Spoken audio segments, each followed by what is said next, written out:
नमस्कार, मैं हूं योगिता व्यास और आप देख रहे हैं वॉइस ऑफ एमपी। आज हम हाजिर हैं एक नए मुद्दे अंधविश्वास को लेकर। अंधविश्वास जो आज के समय में एक बड़ी चिंता का विषय बना हुआ है। जैसा कि आप सब लोग जानते हैं कि आज भी कई ग्रामीण क्षेत्रों में अविश्वसनीय और अकल्पनीय जैसी चीज़ों पर लोगों का विश्वास है, जिसके चलते लोग अपना इलाज अस्पताल में करवाने से ज़्यादा बेहतर मंदिरों और देवरों पर करवाना ज़्यादा समझते हैं, जिसकी वजह से कभी कभार उन्हें अपनी जान से हाथ भी धोना पड़ता है। ऐसे ही कुछ मामले पिछले एक महीने में सांप से काटने के वॉइस ऑफ एमपी तक पहुंचे हैं, जिसकी वजह से आज हम बात करना चाहते हैं वॉइस ऑफ एमपी के डेस्क इंचार्ज अभिषेक शर्मा से।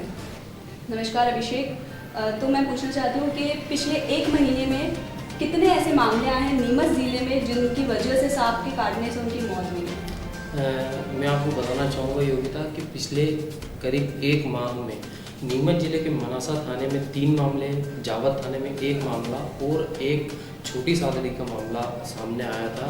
यानी कि पिछले एक माह में कुल करीब 4 से 5 ऐसे मामले हैं जिनमें सांप के काटने के तुरंत बाद परिजनों को हॉस्पिटल ले जाने के बजाय सीधे मंदिर और देवरों पर लेके पहुंचते हैं, तो जहां पर वो उन जो घायल युवक है जिनका उपचार कराना है उनका इलाज करवाने के लिए वो वहाँ पे तरह तरह के जतन करवाते हैं और उनका उपचार कराने की कोशिश करते हैं। लेकिन वहाँ पर समय बीतता जाता है और इंसान के जिस्म से जान निकलती जाती है, जिसके कारण एक समय ऐसा आता है कि अंत में उसकी मौत हो जाती है। तो ये 4 से 5 मामले नीमच ज़िले में और छोटी सादड़ी में देखे गए हैं।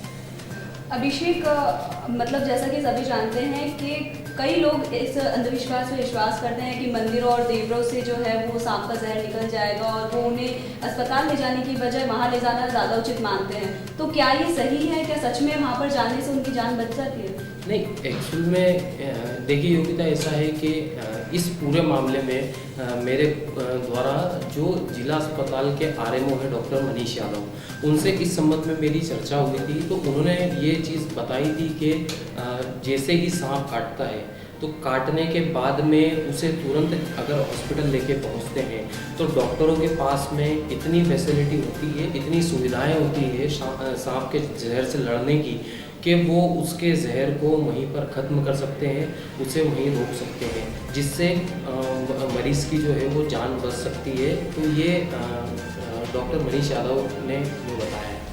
अभिषेक, सांप जैसे ही काटता है तो उस इंसान की बॉडी में क्या प्रक्रिया होती है? मतलब उस टाइम क्या जो उसकी बॉडी की जो रहती है वो क्या प्रक्रिया रहती है उस टाइम?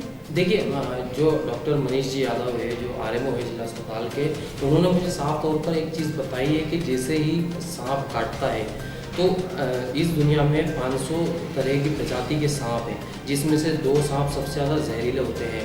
उन्होंने उन 2 सांपों के नाम भी मुझे बताए थे। ये जो 2 सांप होते हैं, यह इसमें एक सांप तो आता है केटर्स और एक और सांप का नाम उन्होंने बताया था। जो 2 सांप जो होते हैं ये ज़्यादा ही जहरीले होते हैं। तो जैसे ही ये सांप काटते हैं उसके तुरंत बाद इंसान के शरीर में उसका असर दिखना शुरू हो जाता है। और उन्होंने ये बताया था कि सबसे पहले इंसान का जो असर पड़ता है उसे चक्कर आना शुरू होते हैं, उसके बाद में धीरे धीरे करके इनका जो जहर है वो इंसान की हार्ट बीट तक पहुँचता है और सांस की नली तक पहुँचता है और धीरे धीरे करके और सांस की नली सिकुड़ने लग जाती है और उसके बाद अंत में इंसान की मौत हो जाती है। तो ये उन्होंने एक स्पष्टीकरण इस चीज़ में दिया था।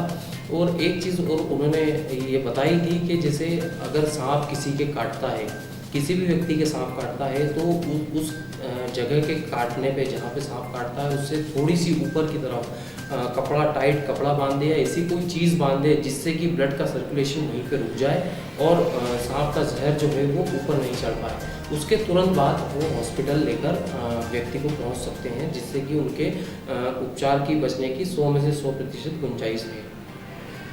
तो अभिषेक, ये जो आपने बताया इन सब मामलों में, तो ग्रामीण लोग जो हैं वो अंधविश्वास पर कुछ ज़्यादा ही विश्वास करते हैं। तो मतलब ये बिल्कुल भी सही नहीं है कि जैसे ही सांप उनको काटता है तो वो अस्पताल ले जाते हैं, अस्पताल की बजाय मंदिर ले जाना ज़्यादा समझते हैं।